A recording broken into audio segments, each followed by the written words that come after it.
Okay.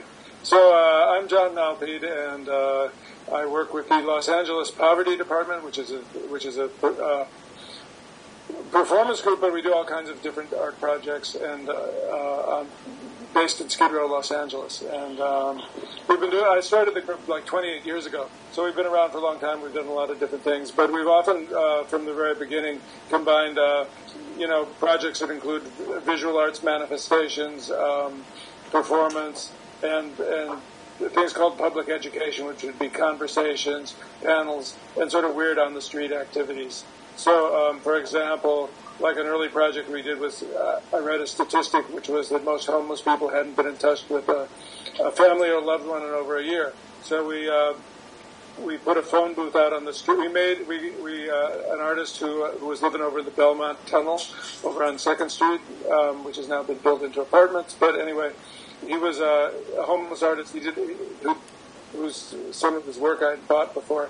He did this like amazing mural on a tarp that we then made into a phone booth. We put it out on the street on San Pedro Street, where we were rehearsing on San Pedro and 6th, which is sort of right in the center of Skid Row at Intercity Law, which is where we work. And it was pre-cell phone era, and so we just dragged a cord out into the street, stuck a phone there. And then we offered free phone calls to anybody, to anywhere in the world, anybody who wanted to call a loved one somewhere in the world. And then we made it, at the same time we had coffee and donuts on the inside, and we had sort of workshops going on. So at the same time we made a performance about sort of a family and different. Actually, what happened was when we were making the performance, one of the people in our group had witnessed a murder in his hotel. Someone else in our group had died mysteriously, and so all these sort of like weird courtroom dramas about our relationship to our own people who were going through these big changes, serious situations, was all like tried to get hold of Lynn Tarr's body so we could do a service for her and blah blah blah. We couldn't do that because we weren't the official family. So all that got built into the work along the way. But anyway, yeah. So that a lot of our projects start on the street in some kind of way, which is a visual arts way or some other way. Like we did a project about registering voters for, I think, in one of the elections in the 90s, where we all went out and registered voters on Skid Row, and then we came back and we did performative reports about that, and then that turned out to be a photo essay that was Photography magazine, along with the narratives that came out. Yeah, so I guess how do you describe or define your relationship with the community that you're reaching out to in Skid Row?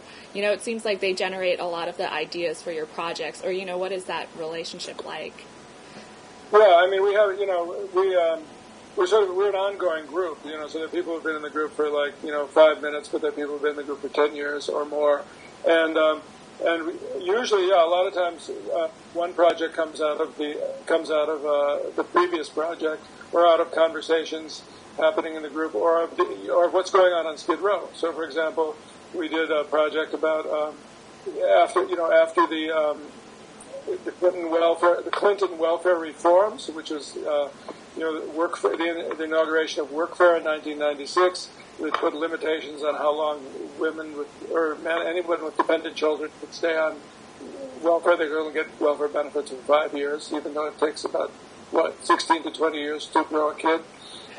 Anyway, we did a project about that right away, and then we did several projects subsequently about women and children on Skid Row, because suddenly there were so many more, as a result of this enlightened public policy, So right now, a project called Biggest Recovery Community Anywhere, which is about Skid Row as a recovery resource, not only for people on Skid Row, but for all of Southern California relies on Skid Row, and it's a place where there's, I think 80 recovery meetings that go on a week that are all run, of course, by people that live in the neighborhood, and they're residential programs and all that.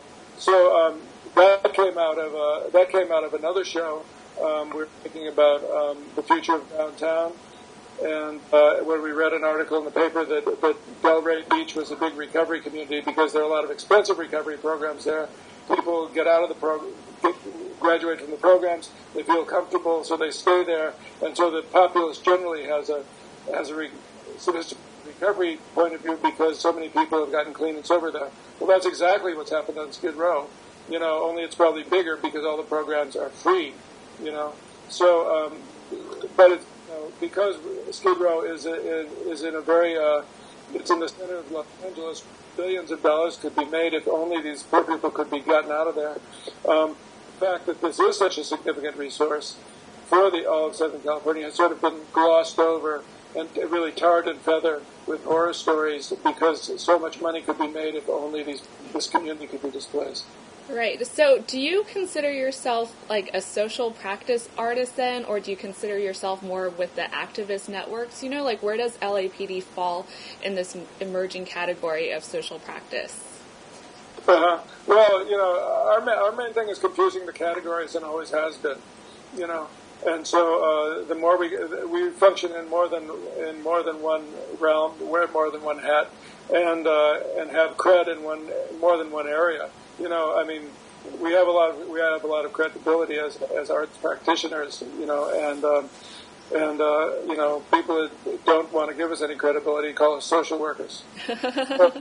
And we have credibility as activists and all. We have a lot of credibility, but we were doing social practice before the word was invented. We were doing devised theater, which if you're following what's going on in the theater under the world now, there's something called devised theater, which is a new thing. But we were doing that 30 years before there was devised theater, as were a lot of other people. So the words keep changing. When I was living in New York as a young artist, I thought I was doing experimental theater, and a friend of mine who had gotten out of art school said, "You're doing performance art, and you should go over to this gallery and you'll get a gig." So I said, "Cool." And then so at that moment I was a performance artist. When I moved to LA and started working with a lot of people instead of just myself, I was suddenly a theater director. So the categories keep changing. You just got to ride that like a surfboard.